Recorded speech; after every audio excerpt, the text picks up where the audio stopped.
अस्सलामुअलैकुम। आप देख रहे हैं मेरे मुताबिक। मैं हूं मारिया मेमन। जियो न्यूज़ के सीनियर एंकर हामिद मीर पर कातिलाना हमले के बाद जो ताज़ा तरीन सूरत हाल है उस पेशरफ पर बात करेंगे हम आज इफ्तिखार अहमद साहब के साथ। इफ्तिखार साहब, अल्लाह का शुक्र है कि उनकी जान बच गई है और अब तबीयत बेहतरी की जानिब गामजन है। कल उनका बयान सामने आया जिस पे शक था, उन्होंने वो नाम भी कुछ लिए हैं, कुछ इदारों के नाम लिए हैं। आपको भी गुज़िश्ता हफ्ते रोका गया है, धमकियाँ दी गई हैं, ये क्या नई लहर चल पड़ी है? कि जमहूरियत ने जो हमें हक दिया है सच बोलने के लिए, हम उसका इस्तेमाल कर रहे हैं। और हामिद तो ख़ास तौर पे बलूचिस्तान के हवाले से बहुत खुल के बात कर रहा था। उसका ये कहना था कि जो मिसिंग पर्सनस हैं वो किधर हैं, कौन ज़िम्मेदार है वहाँ पे मिसिंग पर्सनस का। और मिसिंग पर्सनस के हकूक़ के लिए जो तहरीक वहाँ पे चल रही है, जो लॉन्ग मार्च हुआ, उसमें हामिद ने बड़ा प्रैक्टिकल रोल भी प्ले किया, जेलम तक गया, उनसे मुलाकात भी की और उनके मौक़िफ़ को आवाम तक पहुँचाया भी। ये तो वन ऑफ द रीज़न है। दूसरी रीज़न ये है कि मुझे क्यों धमकी मिली है। मुझे शायद धमकी इसलिए मिली है कि मैं एक बात कहता हूँ कि तालिबान से डायलॉग ना किया जाए, और मैं इसलिए नहीं कि मैं तालिबान का कुछ ज़ाती तौर पर मुखालिफ हूँ। मैं एक असूली बात कर रहा हूँ कि आईने पाकिस्तान के अंदर ऐसी कुव्वतें जो रियासत के ख़िलाफ़ जंग कर रही हैं, उनसे डायलॉग ना किया जाए, क्योंकि फिर 40,000 लोग जो मेरे मरे हैं उनका फिर कौन बदला लेगा, उनका फिर किससे पूछा जाएगा वो किसने मारे। अगर आप इनसे डायलॉग करते तो वो 40,000 अफराद तो फिर बहुत बुरी तरह मुतासरीन में से हैं। आपके 7,000 जवान फ़ौज के इसमें शहीद हो चुके हैं। तो मैं इसलिए इख्तलाफ करता हूँ।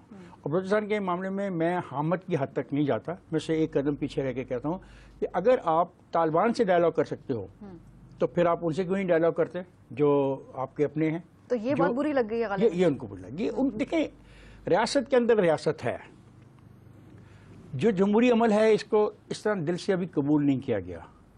अभी 6 साल हुए हैं कि जमहूरी अमल चल रहा है। जमहूरियत अपना मुकाम बनाना चाहती है, पार्लियामेंट अपना मुकाम बनाना चाहती है। पार्लियामेंट में जब आप अफवाज पाकिस्तान के नुमाइंदों को बुलाते हैं कि वो किसी कमेटी के सामने पेश हों, तो वो थोड़ी सी हिचकिचाहट महसूस करते हैं, क्योंकि जब वो जाते हैं पेश होके तो उनके रैंक्स एंड फाइल में उनके बारे में कहा जाता है कि आप अच्छा नहीं कर रहे, आप क्यों पेश हुए। ये सोच है, सोच ऐसी खौफनाक है कि सोच तैयार नहीं है जमहूरी अदारे को तस्लीम करने के लिए, जमहूरी अदारे की वजूद को तस्लीम करने के लिए। उसकी बिना पर यह मामला बढ़ रहा है। जहाँ तक हामिद का तल्लुक है, इस पर इसलिए बात और करनी मुनासिब नहीं। कमीशन कायम किया जा चुका है और कमीशन अपनी तहकीकात भी शुरू करेगा और उसने FIR दर्ज हो चुकी है। और हामिद के भाई ने कल जो हामिद की तरफ से बयान पड़ा है वो साफ FIR के बाद उसका हिस्सा बनेगा। अब हमें चाहिए कि हम इंतज़ार करें और जो कमीशन के सामने जाके बयान देना चाहता है उसको चाहिए कि जाके बयान दे। जो हकीकतें हमें पता हैं, जिसका दावा मैं करता हूँ, इंसार अब्बासी करता है और मेरे मीडिया के दोस्त करते हैं कि उनको हामिद ने ये बताया, हामिद ने ये बताया, हामिद ने ये बताया। अब वक्त यह है कि बजाय हम टेलीविज़न स्क्रीन्स पे ये बात करें, हम कमीशन के पास जाएं और बताएं कि हामिद ने हमसे क्या क्या कहा, ताकि कमीशन की कोई मदद हो सके। इफ्तिखार साहब, आपने मीडिया की बात की, तो मीडिया का किरदार भी यहाँ पर भी उस पर रोशनी डालनी चाहिए। इतना डिवाइडेड क्यों है? और अगर किसी बंदा जो अपने खदशात जाहिर कर रहा है, मीडिया ऑन एयर ना करे फिर? नहीं, देखो, पहली बात हो कि आपने पूछा कि मेरे पर जो धमकी मुझे मिली, अब मैं सायों से तो नहीं हम लड़ सकते। मैं कैसे साबित करूं कि मुझे धमकी मिली है? ना तो मेरे पास कोई उसकी टेप है, ना मेरे पास उसकी फिल्म है। अब सायों के साथ जंग तो नहीं की जा सकती। लेकिन बड़े मजे की बात है कि इन सायों के कुछ हामी दोस्त हमारे सामने आके बैठ गए हैं और वो खुल के हमारे पर तनकीद कर रहे हैं। मेरे पे भी तनकीद हुई कि मैंने हामिद के वाक़े वाले रोज़ ये क्यों कहा कि रियासत को शर्म क्यों नहीं आती। तो मैंने ये पहली मरतबा नहीं कहा। जब भी हमला हुआ मेरा सवाल यही था कि रियासत कहाँ है, क्योंकि रियासत आपको और मुझे प्रोटेक्ट करने की जिम्मेदार है। अगर आपको और मुझे तहफ़्फ़ुज़ नहीं दे सकती तो फिर ये सवाल मेरा बनता है। तो कुछ लोगों ने इसको न जाने क्या रंग देने की कोशिश की है। रियासत सिर्फ अफवाज पाकिस्तान नहीं है, इसमें पार्लियामेंट भी है, इसमें अदलिया भी है, इसमें एग्जेक्टिव भी है। ये सारे अनासर मिलते हैं तो रियासत कंप्लीट होती है। तो ये जो कुछ लोग रियासती अदारों के साथ ज़्यादा अपनी दोस्ती का इजहार करते हैं और दूसरों को मुहिब्बुल वतन नहीं समझ रहे, ये वजह है। कुछ दोस्त हमारे आके हमें कहते हैं कि आप मुहिब्बुल वतन ही नहीं हो। एजेंट बनाने की फैक्ट्री लगाई हुई है, तुम भी एजेंट, वो भी एजेंट, फलाना एजेंट। और अब देखना, ऐसे अफराद भी आ रहे हैं कि जो साफ कहते हैं कि हम हामिद को फांसी पर लटका हुआ देखना चाहते थे। और ये क्या रवैया है? आप मेरे से इख्तलाफ कर सकते हो, लेकिन मेरी मुहिब्बुल वतनी पर शक करने का किसी को कोई हक नहीं। जिस तरह मेरे मुसलमान होने पर सवाल उठाना गलत है, किसी आदमी को मैं ये हक देने को तैयार नहीं वो मेरे बारे में फैसला करे मैं अच्छा मुसलमान हूँ या बुरा मुसलमान हूँ।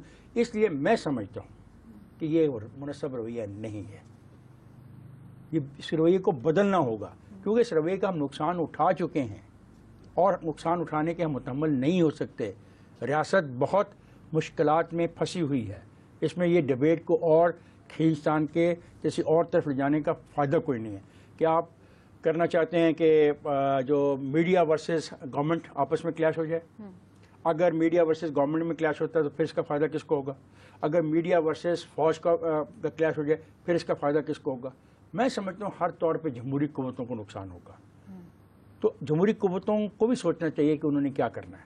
हमें एक ऐसा मेथड अपनाना चाहिए कि जितनी भी ऐसी ताकतवर एजेंसियाँ हैं और जो वो समझती हैं कि उनका रोल हमारे से बड़ा रोल है, वो हमसे ज़्यादा मुहिब्बुल वतन है, उन पर भी जजमेंट देने का किसी को अख्तियार होना चाहिए ना। ये तो नहीं कि वही फैसला करें, वही मेरे खिलाफ एक केस बनाएं, वही फिर जजमेंट करें। ऐसा हो नहीं सकता, होना नहीं चाहिए। इफ्तिखार साहब यहाँ एक ब्रेक लेंगे, जब वापस आएंगे तो वली खान बाबर केस में एक मुतहर्रिक किरदार अदा करने वाले शफीक तनोली जाम भाग हुए कल एक खुदकुश हमले में, उस हवाले से बात करेंगे। देखते रहिए मेरे मुताबिक।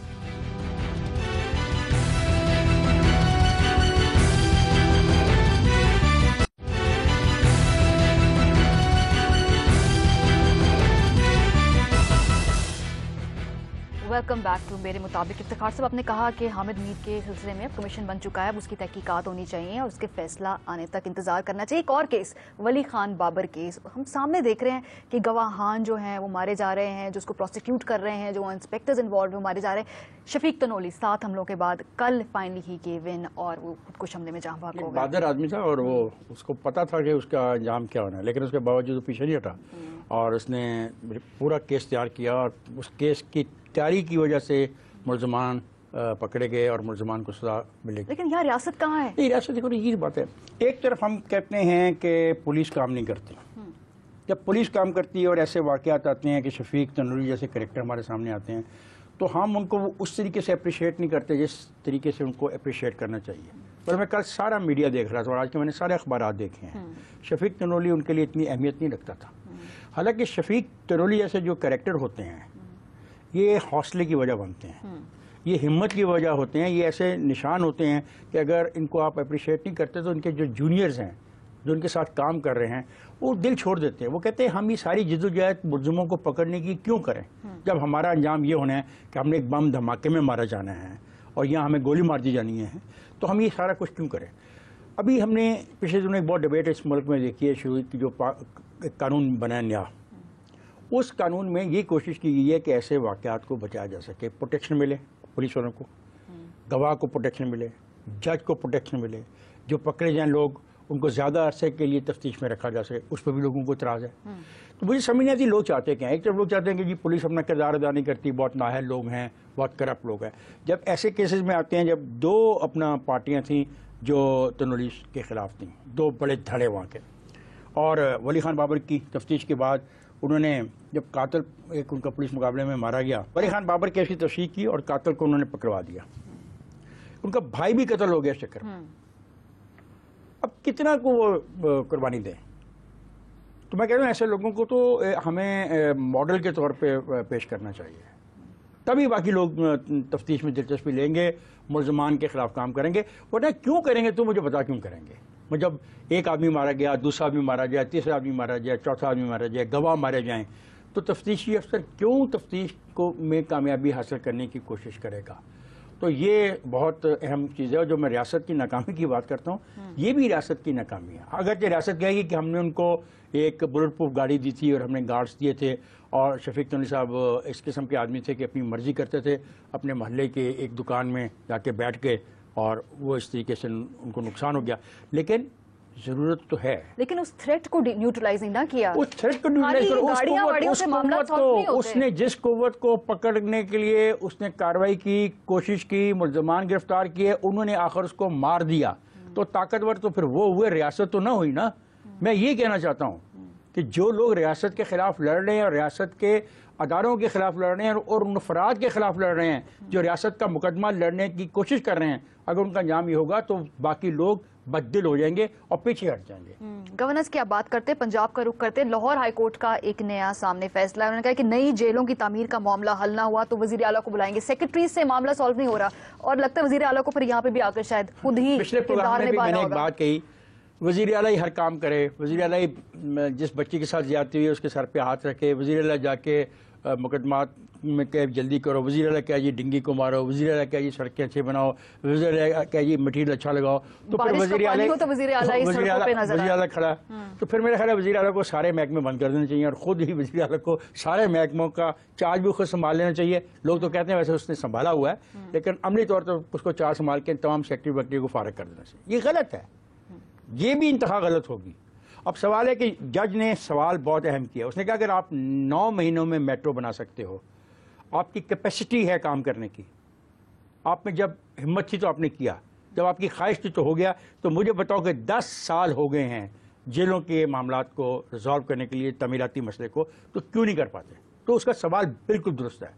इसका मतलब जहाँ आपकी ख्वाहिश होती है, जहाँ आपकी मर्जी होती है, जो आपकी तरजीह होती है, वो तो मुकम्मल हो जाती है, और जहाँ आपकी तरजीह नहीं है वो चीज़ मुकम्मल नहीं होती। तो मैं तवक्को करता हूँ कि वज़ीर आला साहब ने ये पढ़ा होगा और इसके ऊपर भी कुछ करेंगे। फिर कल भी वज़ीर आला साहब ने एक मीटिंग बुलाई थी, उसमें उन्होंने एक और बात की। उन्होंने कहा कि गवर्नेंस को बेहतर करने के लिए ये भी ज़रूरी है कि जो महकमे हैं उनकी कारकर्दगी पर नज़र रखी जाए और सज़ा जज़ा को सख्त किया जाए, क्योंकि पैसा सिर्फ लगा देने से, बिलियन ऑफ रुपीज़ के प्रोजेक्ट लगा देने से काम नहीं बनेगा, उसको सस्टेन करने की भी कोशिश करनी चाहिए। आपने BRT बना दी, अगर BRT के आज जो बस स्टॉप्स हैं उनमें साइनेज ख़त्म हो रही है, या उनकी टाइलें टूट रही हैं, या वहाँ पे गर्द आ रहा है, या वहाँ के टॉयलेट सही काम नहीं कर रहे हैं, तो इसको भी देखना चाहिए कि इतने अरबा रुपया लगा के उन चीज़ों को सस्टेन करना, उनको मेंटेन रखना बाद में, और उस रिस्पॉन्सिबिलिटी को ओन करना, ये बड़ी ज़रूरी बात है। ये बात यहाँ भी लागू होती है कि 10 साल से अगर एक चीज़ चल रही है तो उसको रिजॉल्व किया जाए और जेलों में जो भी तमीराती काम है उसको मुकम्मल किया जाए। ठीक है इफ्तिखार साहब, यहाँ हम एक ब्रेक पर जाएंगे। जब वापस आएंगे कुछ और अहम मौजूआत और गवर्नेंस से रिलेटेड इश्यूज हैं उन पर बात करेंगे। देखते रहिए मेरे मुताबिक।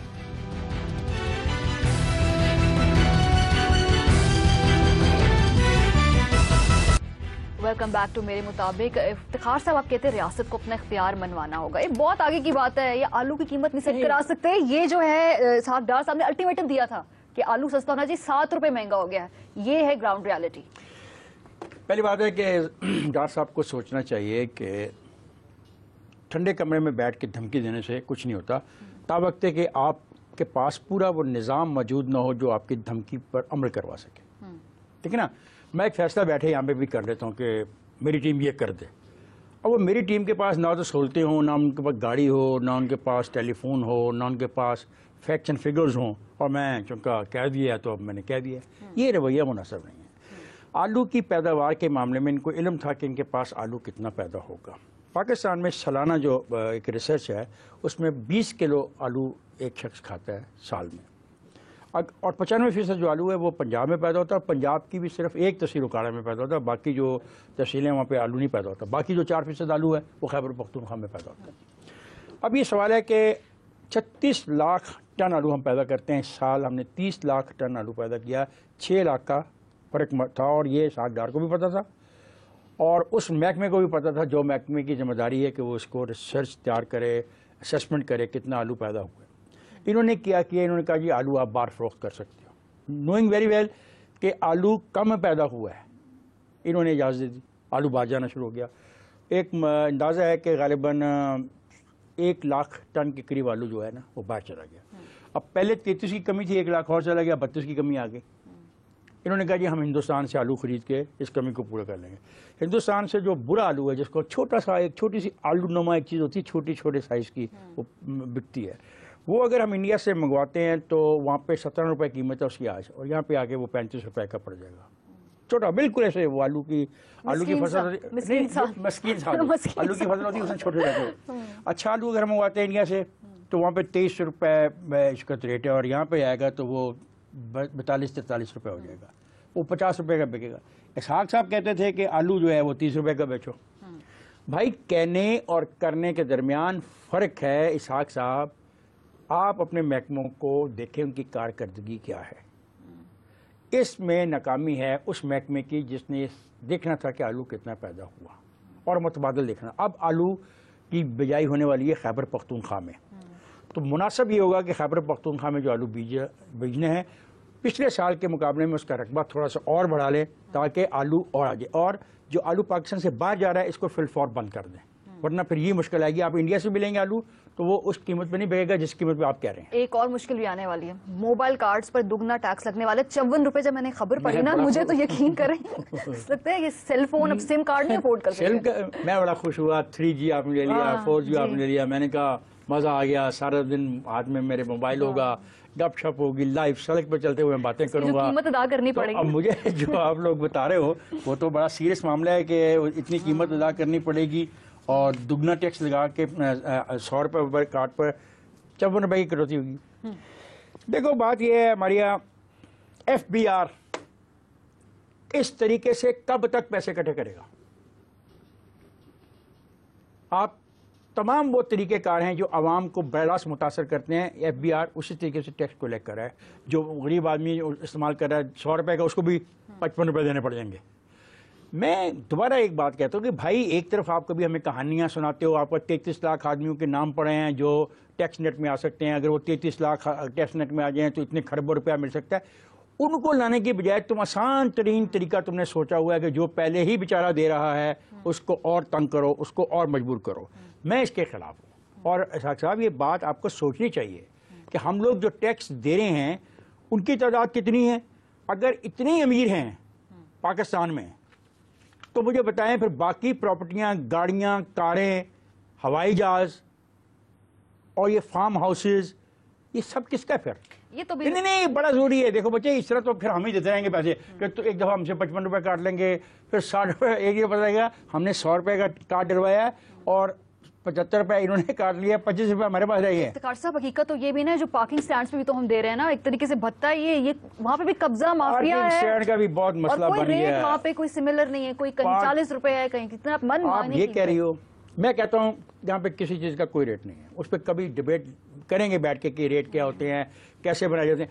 पाकिस्तान में मुझे आज तक किसी ने नहीं बताया कि जनाब एक रिक्शे में, जो हमने पिछले रिक्शा मीटर्स की बात की, कि एक रिक्शे वाला गैस पे भी उतने पैसे इस्तेमाल कर लेता है और वो पेट्रोल इस्तेमाल कर रहा है तभी उतने पैसे लेता है।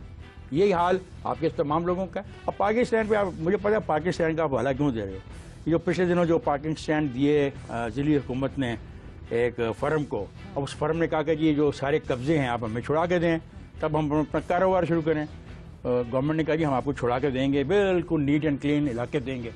अब 100 ऐसी जगह हैं जहाँ पर नाजायज़ पार्किंग इस वक्त चल रही है, काम हो रहा है, और DCO का स्टाफ जाता है तो वो उसको भगा देते हैं। अब जिस पार्टी ने ठेका लिया है वो कह रही जी हमें तो नुकसान हो रहा है माली तौर पे, आप हमें वापस लेके दें।